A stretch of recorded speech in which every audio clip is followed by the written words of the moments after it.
Hello dear students, in last lecture we were discussing about a divergence of a vector field. Today we will discuss about divergence in a Cartesian coordinates. Now,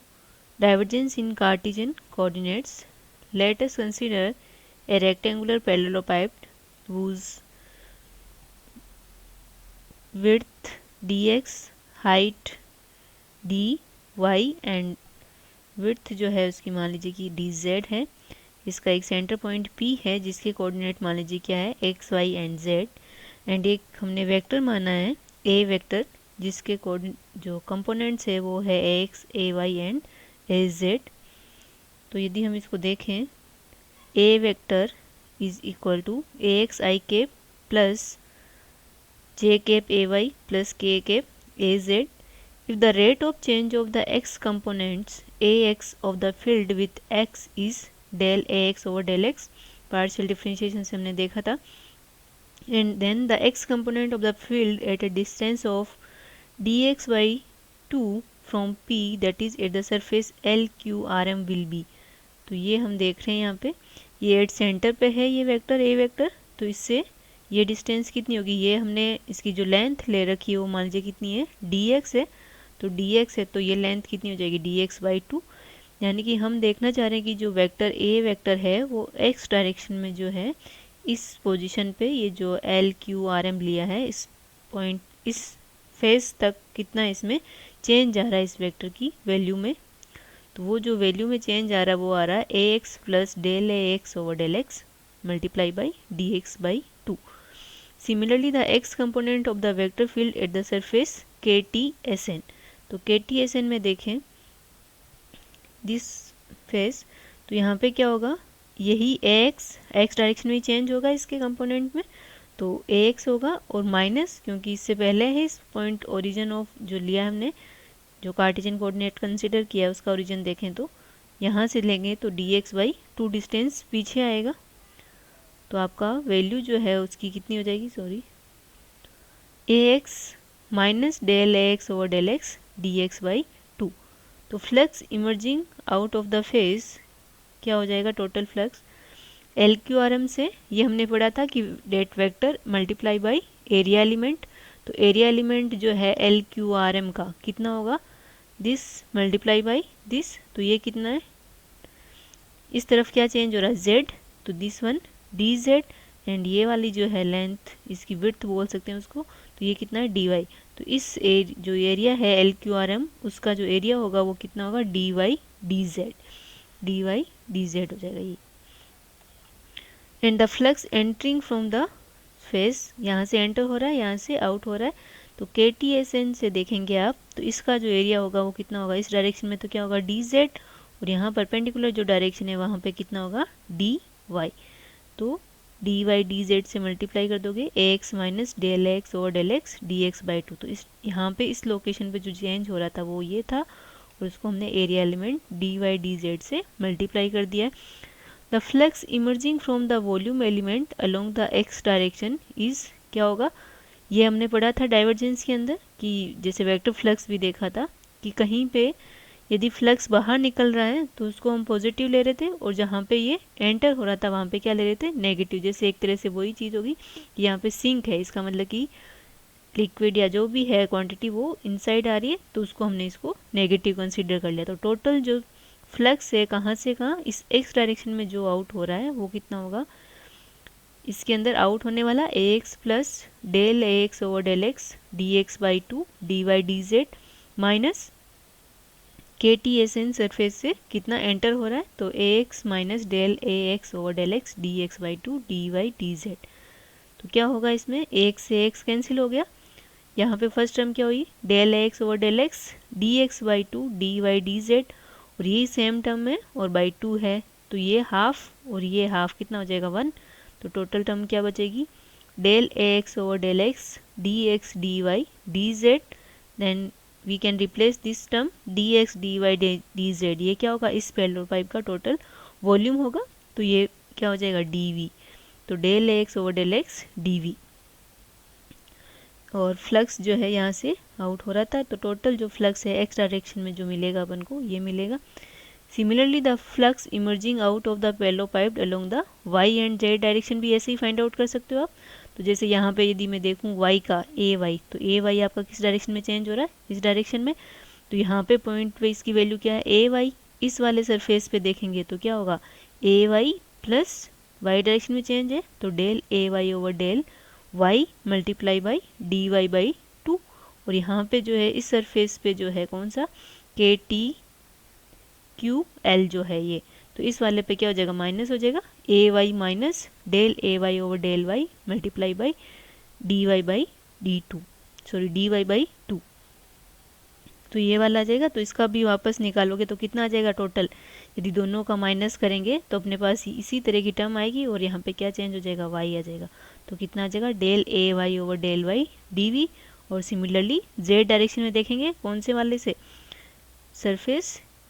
के N M L और कहाँ पे S T Q R के अंदर, तो वहाँ पे कौन सा कंपोनेंट आ जाएगा, जेड कंपोनेंट। तो जो फ्लक्स निकलेगा वो कितना निकलेगा, del A Z over del Z D V. तो total flux emerging out of the rectangular parallelepiped क्या हो जाएगा, इन तीनों का सम अप हो जाएगा X Y and Z direction में। फ्लक्स को हम रिप्रेजेंट कैसे करते हैं, उस वेक्टर का सरफेस इंटीग्रल जो है A vector dot D A vector close surface integral over S. तो कितना आएगा, फर्स्ट एक्स डायरेक्शन में कितना था, del A X over del X D V, plus Y direction में del A Y over del Y D V, plus del A Z over del Z D V. तो इनमें से यदि हम D we common ले ले तो हमारी जो फ्लक्स की जो वैल्यू आएगी वो कितनी आएगी, टोटल इस पैरेलल पाइप में से निकलने वाले फ्लक्स की वैल्यू जो होगी वो होगी del A X over del X plus del A Y over del Y plus del over del Z D V. तो हमें डेफिनेशन पता है डेल ऑपरेटर की, डेल ऑपरेटर क्या था, डेल डॉट ए वेक्टर पे अप्लाई करें तो डेल हमारा इस तरह का था कार्टेशियन कोऑर्डिनेट में, एक डिफरेंशियल ऑपरेटर ही है ये भी। तो I cap del over del X plus J cap del over del Y plus K cap del over del Z dot A vector क्या है, I cap A X plus J cap A Y plus K cap A Z. इन दोनों को multiply करते हैं, dot product है तो dot product पता है आपको, आई कैप डॉट आई कैप क्या होगा 1, क्योंकि सेम डायरेक्शन में थीटा 0, डॉट प्रोडक्ट करते तो क्या होता है ए डॉट बी, ए का मैग्नीट्यूड बी का मैग्नीट्यूड एंड कोस थीटा, तो कोस 0 की वैल्यू क्या हो जाएगी 1। तो ये क्या आ जाएगा, del over del X of A X, I का जे के साथ 0 हो गया। इसी तरह से जे कैप का देखेंगे तो जे कैप का देखोगे तो आप क्या होगा, किसके साथ होगा, आई के साथ 0, जे कैप डॉट आई कैप दोनों एक दूसरे के परपेंडिकुलर है। तो सेकंड टर्म क्या आएगी आपकी, del A Y over del Y. Direction नहीं होती, डाइवर्जेंस जो है या डॉट प्रोडक्ट जो कैसी क्वांटिटी मिलती है आपको, स्केलर। इसी तरह से के कैप का देखोगे तो first and second term 0, third term के साथ क्या हो जाएगा 1, और क्या टर्म बचेगी, del A Z over del Z. तो आपके पास जो डाइवर्जेंस ऑफ ए है, सॉरी इसको डेल डॉट ए बोलते हैं अभी तो इसकी जो वैल्यू आएगी वो कुछ इस तरह की आएगी। अब यदि हम इसकी वैल्यू जो है इस इक्वेशन में पुट कर दें तो हमारे पास क्लोज्ड जो सरफेस इंटीग्रेशन था ए वेक्टर का, A vector dot D A vector, वो क्या आ जाएगा, इस वाली टर्म की जगह अपन क्या पुट कर देंगे, जो ये टर्म थी इस टर्म की जगह divergence of del of A put कर सकते हैं। तो डेल डॉट ए ये सेम टर्म है इसमें, और मल्टीप्लाई बाई डी वी, ये आपका डी वी था इसके अंदर। तो अब हमें पता है कि डाइवर्जेंस की जो डेफिनेशन होती है वो क्या होता है कि flux emerging out from A volume element, per unit volume कितना फ्लक्स आउट हो रहा है उसी को हमने क्या डिफाइन किया था, डाइवर्जेंस डिफाइन किया था। तो divergence of A vector is equal to, condition क्या है, limit D V tends to 0 1 upon D V, और फ्लक्स जो है S A vector dot D A vector. तो हमारे पास यदि इन इक्वेशन को देखें हम, divergence of A D V, तो ये किसकी वैल्यू, इस वाली टर्म की, तो divergence of A D V और अपॉन डी वी, तो आपके पास क्या बचेगा, डेल डॉट ए। तो डाइवर्जेंस ऑफ ए जो है वो क्या आ गया आपका, डेल डॉट ए वेक्टर। तो यहाँ पे हम देख रहे हैं कि divergence of A vector function is equal to the scalar product of the del operator and the vector function. तो इसका मतलब क्या है कि जब भी हम डाइवर्जेंस लेंगे वो किसका लेंगे, फर्स्ट थिंग तो कि किसी वेक्टर क्वांटिटी का लेंगे, और जो क्वांटिटी मिलेगी रिजल्टेंट जो क्वांटिटी मिलेगी डाइवर्जेंस ऑफ ए वेक्टर वो कैसा मिलेगा हमें, स्केलर क्वांटिटी मिलेगी। और इस तरह से आप किसी भी जैसे न्यूमेरिकल सॉल्व करते हैं तो जैसे ए वेक्टर को किसी कार्टेशियन कोऑर्डिनेट में दे दिया आपको, जैसे यदि हम देखें कि आपको ए वेक्टर जो है वो कुछ इस तरह का दे दिया, वेक्टर क्वांटिटी है ये, तो वेक्टर में जैसे क्या होगा, एक्स आई कैप दे दिया, आई कैप प्लस वाई जे कैप